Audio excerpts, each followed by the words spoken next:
प्रश्न पूछिए।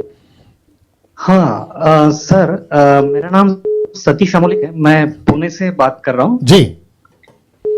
मेरा प्रश्न एलिया जो है वो आने वाला है ना, उसके रिलेटेड है सर। जी, क्या प्रश्न है हाँ सर? तो मतलब मेरा एक्चुअली कंफ्यूजन है कि एलिया मला की पुस्तक में लिखा है कि वो अंत के दिन से पहले आने वाला है, राइट।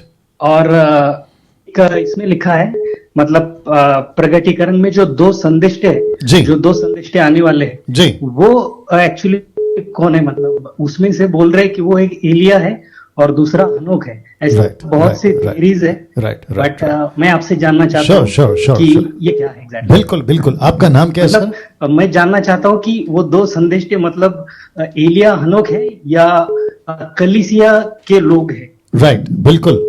आपका नाम क्या है सर? सॉरी सर, आपका नाम क्या है?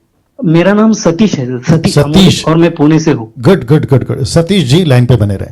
नाउ सतीश जी का प्रश्न है, और जितने भी अभी लोग देख रहे हैं 17 के आसपास या जो भी हैं, आप सभी को मैं कहना चाहता हूं कि इनका प्रश्न यह है कि ये मलाकी किताब में बिल्कुल आखिरी चैप्टर के आखिरी वचन में मलाकी जो माइनर प्रॉफिट है वो कहता है कि अंत के दिनों में एलिया आएगा, और ये वही एलिया है जो जॉन द बैप्टिस्ट को लेकर यीशु मसीह ने भी पुख्ता किया है, और बिल्कुल वही सड़क को सीधा करना, आबड़ खाबड़ को सीधा करना, ये कनेक्शन है उसके साथ में। छेलों ने भी पूछा क्या ये सच में एलिया है, तो यीशु मसीह ने कहा मानो तो यही एलिया है। लेकिन भाई का प्रश्न यह है कि प्रकाशित वाक्य 11वें अध्याय में जो दो मैसेंजर हैं जो 3.5 साल तक यीशु का प्रचार यानी कि सैल्वेशन का प्रचार खास करके यहूदियों को, इजरायलियों को एंटी क्राइस्ट के टाइम पे करेंगे, ये कौन है? हनोक और एलिया है या फिर कलीसिया के कोई लोग हैं?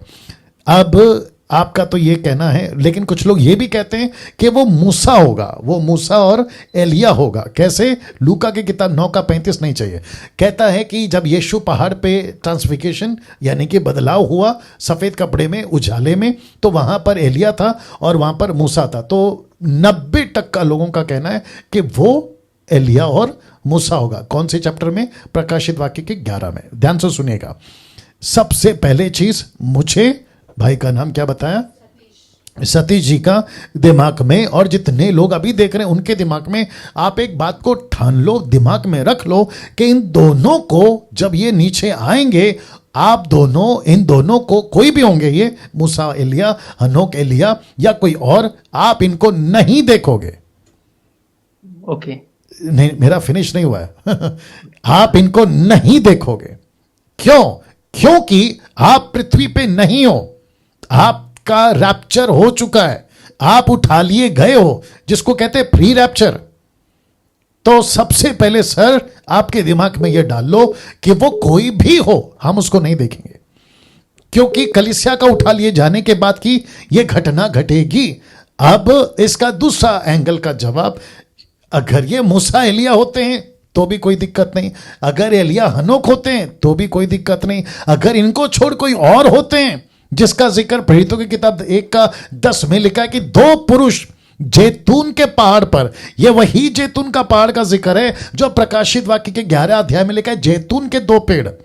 तो कनेक्शन है। ये 2 पुरुष कौन है? नहीं लिखा नाम, वो एलिया था, मूसा था, एलिया था, हनोक था, नहीं लिखा है, लेकिन लिखा है 2 पुरुष। आप चाहिए तो कभी भी पढ़ लीजिएगा, अगर आपने निकाल दिया तो मुझे दीजिएगा, बट मैं आपको वापस बता दूं, ये जो भी हो आप और हम उसको नहीं देखेंगे। तो लिखा है उसके जाते समय जब वे आकाश की ओर ताक रहे थे, वचन 10 Acts 1:10 कहता है, देखो 2 पुरुष श्वेत वस्त्र पहने हुए उनके पास आ खड़े हुए। अब ये कहां पर हैं मैं आपको वो भी बता देता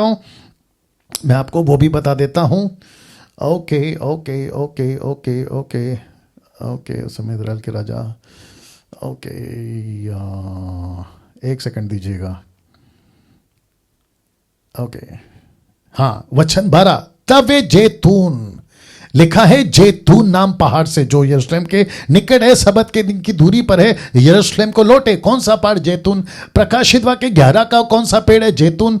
कनेक्शन है। अब ये कौन पुरुष है? ये तो अपने आप में मिस्ट्री है। हम अगर मैं अभी कहूं, क्योंकि एलिया नहीं मरा, क्या कहते हैं, पहला कुरिन्थियों 15 का 50 देना, पहला कुरिन्थियों 15 का 50। पौलुस कहता है मांस और लहू परमेश्वर के राज्य के वारिस नहीं हो सकते। मांस और लहू, हाँ वो यही है। पहला कुरिन्थियों 15 का 50 कहता है, हे भाइयों मैं ये कहता हूं कि मांस और लहू परमेश्वर के राज्य के अधिकारी नहीं हो सकते और ना नाशवान अविनाशी का अधिकारी हो सकता है। तो इसका मतलब है कि जो पृथ्वी का शरीर है उसको मरना पड़ेगा। तो हनोक नहीं मरा, एलिया नहीं मरा, मूसा की डेड बॉडी का जिक्र हमें पता है, यूदा की किताब हो या प्रकाशित डिटरनॉमी का आखिरी चैप्टर हो, हम सभी को पता है कि उसकी डेड बॉडी आज तक नहीं मिली। तो ये अपने आप में रहस्य हैं जिसको परमेश्वर ने डिस्क्लोज नहीं किया, लेकिन उसके पीछे अभी हम क्यों पड़े। राइट भैया? Yes yes. तो आई होप कि आपको जवाब मिल गया।